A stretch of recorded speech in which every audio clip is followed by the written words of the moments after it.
Drill को लेकर आदेश दिए गए हैं सर, क्या कुछ प्लान प्रशासन की तरफ से किया गया है मॉक ड्रिल को लेकर, और पब्लिक को लेकर क्या कुछ आदेश पब्लिक को रहेंगे? देखिए, केंद्र सरकार और राज्य सरकार के द्वारा ऑपरेशन अभ्यास के नाम से सिविल डिफेंस मॉक ड्रिल करने के आदेश दिए गए, जिसके अंतर्गत आज हम पहले 4 बजे से लेके और रात के 9 बजे तक मॉक ड्रिल कर रहे होंगे। 4 बजे हम जो हमारे सायरन सिस्टम है, जो कि अर्ली वार्निंग देते हैं कोई इनकमिंग एयर रेड की, वो हम बजाएंगे। और उस समय पे सभी जो इमरजेंसी सर्विसेज है, जो कि हमारी पुलिस हो गई, एम्बुलेंस हो गया, फायर ब्रिगेड हो गया, होमगार्ड की टीम है और जो स्टेट डिजास्टर रिस्पॉन्स फोर्स है, तो ये जो 5 इमरजेंसी सर्विस प्रोवाइडर है, इनको हमने कहा है कि वो 4 बजे अपनी मॉक ड्रिल करें कि इन केस ऑफ अगर कहीं आग लग जाती है या बिल्डिंग कोलैप्स हो जाती है तो उस समय पे उनके प्रोटोकॉल क्या होंगे, कैसे वो रिस्पॉन्ड करेंगे, इसके बारे में अपनी ट्रेनिंग करें, अपना एक ड्रिल करें। उसके बाद हमारा अगला स्टेप होगा शाम को 7:45 पे स्टार्ट हो रहा होगा, जिसपे हम लोग ब्लैकआउट की एक्सरसाइज करेंगे कि अगर रात में अटैक होता है तो उसमें एक स्टेप अलग जुड़ जाते हैं कि हमने अपनी लाइटें बंद करनी होती है, ताकि जो एनिमी एयरक्राफ्ट है वो इजीली आइडेंटिफाई ना कर पाए हमारी सिटी को।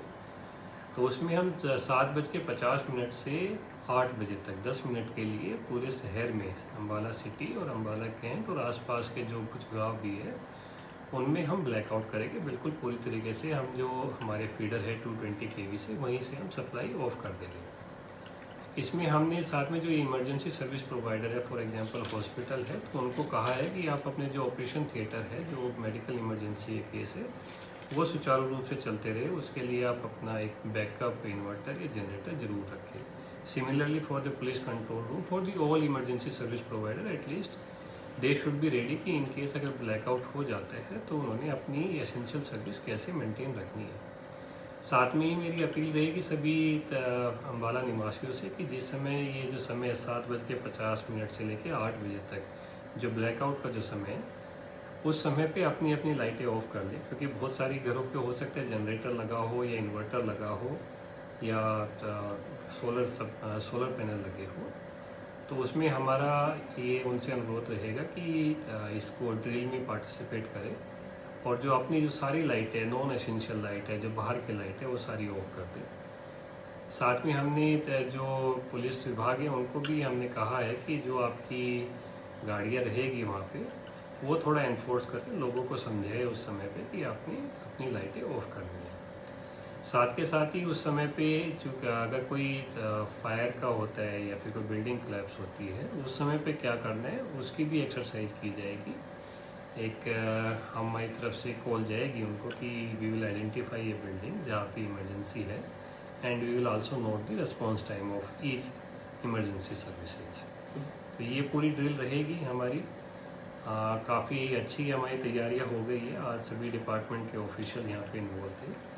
सभी को हमने निर्देश दिए कि आप अपने इवैक्यूएशन प्लान को ज़रूर बना के रखें। शिक्षा विभाग के अधिकारी भी यहाँ पे थे और हायर एजुकेशन के भी, उनको भी हमने कहा है कि अपने अपने स्कूलों को निर्देश दें कि इन केस कोई ऐसा एनिमी का अटैक होता है तो उस समय पे इवैक्यूएशन कैसे करानी है वो चीज़ पता होनी चाहिए, और अगर शेल्टर लेनी है तो वो भी आइडेंटिफाइड होना चाहिए कि कहाँ पे शेल्टर होनी चाहिए। साथ में रेलवे के जो ऑफिशियल थे और जो रोडवेज के ऑफिशियल थे उनको भी हमने ये कहा है, क्योंकि ये दोनों जगह भीड़ भाड़ भरी जगह होती है,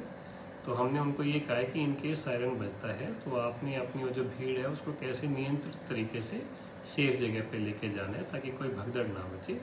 तो इसकी भी